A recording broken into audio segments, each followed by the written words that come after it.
तो हेलो प्यारे साथी, कैसे हैं आप सभी लोग। हम हैं आपके प्यारे अभिषेक भैया और स्वागत करते हैं आप सभी का अपने इस ऑनलाइन प्लेटफॉर्म और प्यारे से प्लेटफॉर्म अभिषेक स्टडी जोन में। तो कैसे हैं आप सभी लोग और कैसी चल रही है आप लोग की पढ़ाई। मैं उम्मीद करता हूं और आशा करता हूं कि आप सभी लोग मस्त और जबरदस्त होंगे और आप सभी लोग की पढ़ाई बहुत ही शानदार तरीके से चल रही होगी। पढ़ाई के इसी क्रम में हम लोग क्या पढ़ रहे थे, तो हम लोग पढ़ रहे थे केमिस्ट्री का चौथा चैप्टर, जिसका क्या नाम है तो कार्बन एवं उसके यौगिक। वहां पर हम लोगों ने बहुत सारी चीजों को कवर कर लिया है और केवल आज और कल की क्लास बची हुई है। तो आज के क्लास में हम लोग डिस्कस करने वाले हैं किसके बारे में, तो कुछ महत्वपूर्ण कार्बनिक यौगिक, यानी आपके परीक्षा की दृष्टि से कौन कौन से ऐसे कार्बनिक यौगिक हैं जो महत्वपूर्ण होने वाले हैं, उन सबको आज की वीडियो में हम जानने वाले हैं। ठीक है प्यारे साथी, तो सबसे पहले क्रम में आता है जिसका क्या नाम है, तो जिसका नाम है एथिल एल्कोहल। क्या नाम है उसका, एथिल एल्कोहल। क्या नाम है बच्चा इसका, एथिल एल्कोहल। अब एथिल एल्कोहल जो है, सबसे पहले आप मेरे को बताएंगे कि इसका अणु सूत्र क्या होगा। Ethyl alcohol, ethyl alcohol, ethyl alcohol. अब बताएंगे कि इसका जो सूत्र है वो क्या होगा, एल्कोहल। अब देखो एथिल एल्कोहल, आपको पता है कि एल्कोहल जो ग्रुप होता है वो OH होता है, इतना तो आपको पता है, और एथ है यानी कार्बन की संख्या 2 होगी। तो सबसे पहले हम इसका जानेंगे क्या, तो सबसे पहले इसका जानेंगे अणु सूत्र। क्या जानेंगे, अणु सूत्र। और क्या होता है इसका अणु सूत्र, तो C2H5OH इसका क्या होता है, अणु सूत्र होता है। ठीक है प्यारे साथी। और अगला होता है इसका IUPAC नाम, IUPAC नाम। और आपको पता है कि इसका IUPAC नाम, चूंकि ऑल लास्ट में हम लोग ऐड करते हैं ऑल, कितने कार्बन है, 2, तो 2 पे क्या होता है एथ, तो या इसका IUPAC नाम क्या हो जाता है प्यारे साथी, तो इसका IUPAC नाम हो जाता है एथेनॉल। क्या हो जाता है इसका IUPAC नाम, एथेनॉल। यानी सबसे पहले तो हम लोग को ये दो चीजें जाननी पड़ेंगी। पहला क्या, इसका अणु सूत्र जिसका है जो है क्या, C2H5OH, और दूसरा क्या, तो इसका IUPAC नाम जो क्या होता है, एथेनॉल। ठीक है, क्या यहाँ तक चीजें क्लियर है। और अगला चीज इसके बारे में थोड़ा सा जान लेते हैं। यह शराब का मुख्य अवयव है, शराब का मुख्य अवयव है, मुख्य अवयव, यानी इसके बिना शराब नहीं बन सकती है। किसके बिना, एथिल एल्कोहल के बिना, यानी यह शराब का मुख्य अवयव है, यानी इसके बिना हम शराब नहीं बना सकते हैं। इसलिए इसको हम स्पिरिट ऑफ वाइन भी बोलते हैं। क्या बोलते हैं इसको, spirit, SPIRIT, spirit of wine. Wine मतलब शराब, यानी इसको हम एक अन्य नाम से जानते हैं जिसको हम क्या कहते हैं, स्पिरिट ऑफ वाइन। क्या यहां तक आप लोग को क्लियर है, क्या यहां तक चीजें क्लियर हैं। तो इतनी चीजें आप ध्यान में रखेंगे। सबसे पहले अणु सूत्र, IUPAC नाम, साधारण नाम, उसके बाद यह शराब का मुख्य अवयव है, और इसको हम स्पिरिट ऑफ वाइन के नाम से भी जानते हैं। यहां तक चीजें क्लियर हैं। तो अब हम चलते हैं इसके रासायनिक गुण पे। 2 ही रासायनिक गुण हम पढ़ेंगे, उससे अधिक हम लोग को नहीं जानना है। ठीक है, चलिए देखते हैं इसका हम रासायनिक गुण क्या होता है, तो चलिए उस पर डिस्कस कर लेते हैं। रासायनिक गुण इसका क्या हम लोग सीखेंगे, रासायनिक गुण, रासायनिक गुण। अब देखो इसका जो रासायनिक गुण है उसमें सबसे पहला हम लोग क्या करते हैं, तो सोडियम से अभिक्रिया करवाते हैं। किससे अभिक्रिया करवाते हैं, सोडियम से।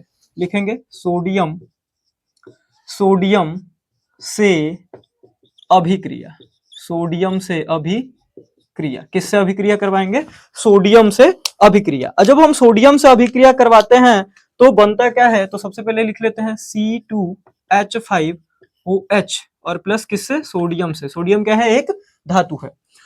उसके बाद बनेगा क्या, तो C2H5ONA बनता है, ONA, यानी इसके जगह पे क्या आ गया, H के जगह पे क्या आ गया, तो Na आ गया, और साथ में क्या बन जाएगा, हाइड्रोजन गैस बन जाती है। इस चीज को आप ध्यान देंगे। ठीक है, बैलेंस करने के लिए यहाँ पे 2 लगा लेते हैं और यहाँ पे 2 लगा लेते हैं। कहाँ पे, यहाँ पे 2, यहाँ पे 2 और यहाँ पे 2। ठीक है प्यारे साथी। तो अगर आपसे कोई पूछे कि जब भी हम एथिल एल्कोहल की सोडियम से अभिक्रिया करवाते हैं तो क्या बनता है, तो C2H5ONA, और इसका नाम है क्या, सोडियम एथॉक्साइड। इसका क्या नाम है, किसका, इसका क्या नाम है, तो सोडियम एथॉक्साइड, एथॉक्साइड, इसका क्या नाम है, सोडियम एथॉक्साइड। ठीक है प्यारे साथी, इतना आप लोग को चीजें क्लियर हो गई होंगी। ठीक है, अगले पे चलते हैं, दूसरा गुण। इसका जो दूसरा गुण है, अब हम लोग इसका जो अभिक्रिया है वो करवाते हैं अमोनिया से। किसके साथ करवाते हैं, अमोनिया से, यानी यहां लिखेंगे हम क्या, अमोनिया, अमोनिया से अभिक्रिया, अमोनिया से अभिक्रिया। अब देखो प्यारे साथी, अमोनिया से जब हम अभिक्रिया करवाएंगे तो सबसे पहले उसका फॉर्मूला क्या लिखेंगे, तो लिखो C2H5OH और प्लस इधर क्या होता है, अमोनिया का फॉर्मूला होता है NH3। क्या होता है, NH3। यहां तक ठीक है। यहां तक जब हम कर लेते हैं तो यहां से निकलती है जल। सबसे पहले क्या निकलती है, जल। तो यहाँ पे जल निकाल लो, जल निकाल लो। इसके बाद बचेगा क्या, तो बचेगा C2H5, C2H5। अब देखो यहां से एक हाइड्रोजन यहां से निकाल लो, एक हाइड्रोजन यहां से निकाल लो और O को निकाल लो, यानी यहाँ पे एक हाइड्रोजन गायब, यहां से O गायब, वहां चला गया एक किसमें का, यानी बचेगा क्या C25 और यहाँ पे बचा है 2 हाइड्रोजन यानी NH2। क्या बचा, NH2। ठीक है प्यारे साथी, अगर कोई इसका नाम पूछता है तो कितने कार्बन है, 2, तो 2 पे आता है एथ, तो ये होता है एथिल, एथिल एमीन। NH2 जो होता है वो ग्रुप होता है एमीन ग्रुप। ठीक है, यानी जब भी हमको NH2 देखने को मिलेगा तो क्या याद रखेंगे, एमीन को याद रखेंगे। ठीक है, तो ये होगा इसके क्या, ये होगा इसके क्या, 2 रासायनिक गुण। और यही 2 आपके पेपर में पूछे जाते हैं तो बहुत सारे, बट आपके पेपर में अभी तक यही 2 पूछे गए हैं, तो इनको थोड़ा सा ध्यान से और स्क्रीनशॉट ले लेंगे। इसके बाद हम बात करते हैं इसके उपयोग पे। किसके उपयोग पे, तो इसके उपयोग पे, यहां मैं लिख देता हूं उपयोग। ठीक है, उपयोग के रूप में, तो उपयोग हम सबसे पहले क्या करते हैं, तो यह एक कार्बनिक विलायक है। क्या है, पहला कार्बनिक, कार्बनिक विलायक। विलायक मतलब जिसमें सारी चीजें घुल जाती हैं, कार्बनिक विलायक। दूसरा, दूसरा क्या है, तो दूसरा इसका उपयोग हम करते हैं क्लोरोफॉर्म बनाने में। क्लोरोफॉर्म, कोई बताएगा क्लोरोफॉर्म किसको कहते हैं, CHCl3, CHCl3। क्लोरोफॉर्म का फॉर्मूला होता है CHCl3।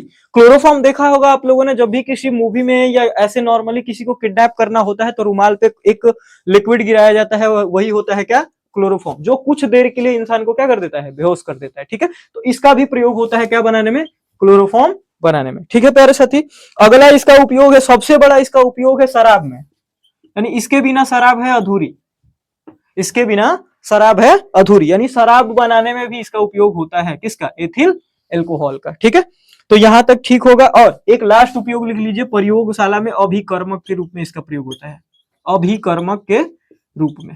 ठीक है, तो उम्मीद करता हूं कि आपको एथिल एल्कोहल समझ में आ चुका होगा, इसका रासायनिक गुण समझ में आ चुका होगा और इसका उपयोग समझ में आ चुका होगा। ठीक है प्यारे साथी, तो हम लोग अगले अपने कार्बनिक यौगिक की बात करते हैं, जिसका नाम है, अभी बताता हूं इसका क्या नाम है। ठीक है, तो मैं इसको मिटा देता हूं। ठीक है, चलिए सबसे पहले इसको मिटा देते हैं। अब देखिए इसका जो होने वाला है, जो अगला हमारा यौगिक होने वाला है वो है एसिटिक एसिड। क्या है प्यारे साथी, एसिटिक एसिड। इसका है अगला acetic, acetic acid, acetic acid. इसका फॉर्मूला, पहले तो सबसे पहले नाम कोई बताएगा ये एसिटिक एसिड होता क्या है। एसिटिक एसिड क्या होता है, तो सबसे पहले इसके फॉर्मूले पे बात करेंगे हम लोग, इसका अणु सूत्र, अणु सूत्र, इसका अणु सूत्र, और दूसरा इसका IUPAC, IUPAC नाम, IUPAC नाम। ठीक है, देखते हैं क्या है। तो सबसे पहले तो इसका IUPAC नाम क्या है, तो वो है, नहीं सबसे पहले इसका अणु सूत्र जानते हैं। तो इसका अणु सूत्र है CH3COOH। ठीक है, क्या है इसका अणु सूत्र, CH3COOH। और इसका IUPAC नाम है एथेनोइक अम्ल, एथेनोइक अम्ल। क्या नाम है इसका, एथेनोइक अम्ल। क्या यहां तक चीजें क्लियर है, क्या यहां तक चीजें क्लियर है। और इसकी सबसे पहली खोज प्राचीन समय में हुई थी सिरके में से, सिरके से खोज हुई थी इसकी, सिरके से खोज किसकी, तो एथेनोइक अम्ल की, सिरके में से इसकी खोज हुई थी। और यह सिरके का 10% भाग होता है, सिरके का 10% भाग होता है, पूरा सिरका नहीं होता है, ध्यान देंगे इस चीज को। बहुत सारे लोग एसिटिक एसिड को सिरके से तुलना कर देते हैं, बट यह सिरके का 10% भाग होता है। क्या यहाँ तक चीजें क्लियर है, बोलिए, क्या यहाँ तक चीजें क्लियर है। तो ये होता है सिरके का 10% भाग। अगर कभी कभी संरचना सूत्र आ जाता है बच्चा, तो संरचना सूत्र आ जाता है तो कैसे बनाएंगे देखेंगे इसको। ये हो गया तुम्हारा C, ये हो गया O और ये हो गया OH। ठीक है, ये इसका क्या है, संरचना सूत्र है। इस चीज को आप ध्यान दे लेंगे, मैंने ये पिछली क्लासेज में करवा चुका है, इसलिए मैंने ये सब बहुत करवाना नहीं समझा। ठीक है, अगले पे चले, चलिए तो मैं सबसे पहले इसको मिटा देता हूँ, स्क्रीनशॉट ले लेंगे, लेना होगा तो। इसका रासायनिक गुण किसका, एथेनोइक एसिड का या एसिटिक अम्ल का रासायनिक गुण। इसका सबसे ज्यादा एक रासायनिक गुण पूछा जाने वाला है इसकी सोडियम हाइड्रोक्साइड से अभिक्रिया। सोडियम हाइड्रोक्साइड ऑक्साइड से अभिक्रिया या हम कह सकते हैं सोडियम हाइड्रोक्साइड आपका एक प्रकार का क्षारक होता है, यानी क्षारकों से अभिक्रिया। तो चलिए करवाते हैं सोडियम हाइड्रोक्साइड से। तो लिखेंगे CH3COOH और प्लस प्लस प्लस प्लस क्या होता है NaOH।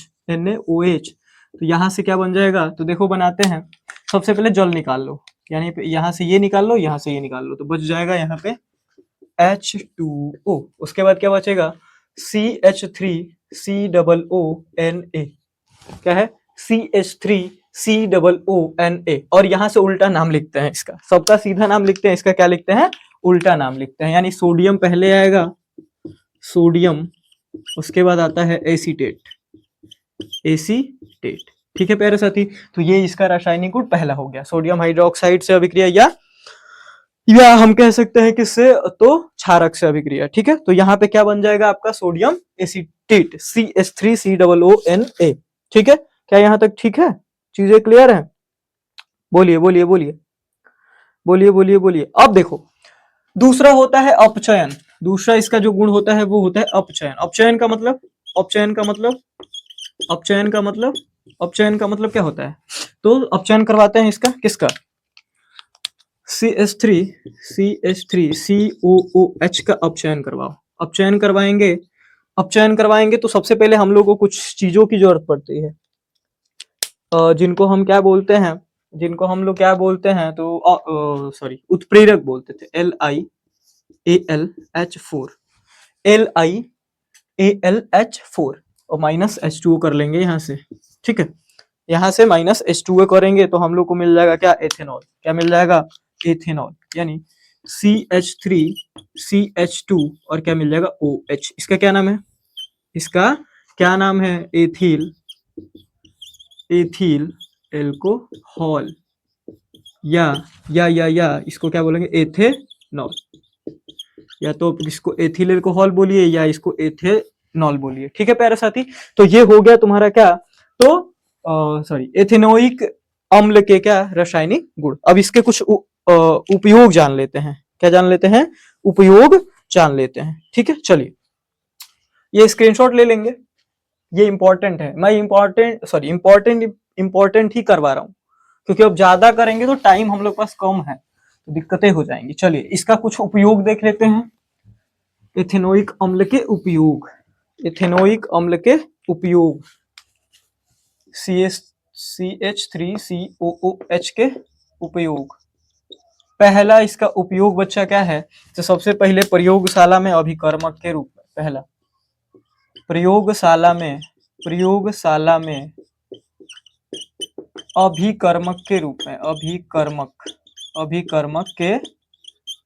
में, ठीक है। दूसरा प्रयोगशाला में अभिकर्मक के रूप में। दूसरा क्या होता है, एसीटोन एवं एस्टर बनाने में, एसीटोन एवं एस्टर बनाने में। देखिए ये सारे ग्रुप हैं जो आपको आगे की क्लासेज में पढ़ने को मिलेंगे, एसीटोन एवं एस्टर बनाने में, ठीक है। तीसरा इसका उपयोग मैं बता देता हूं। तीसरा इसको उपयोग होता है सफेदा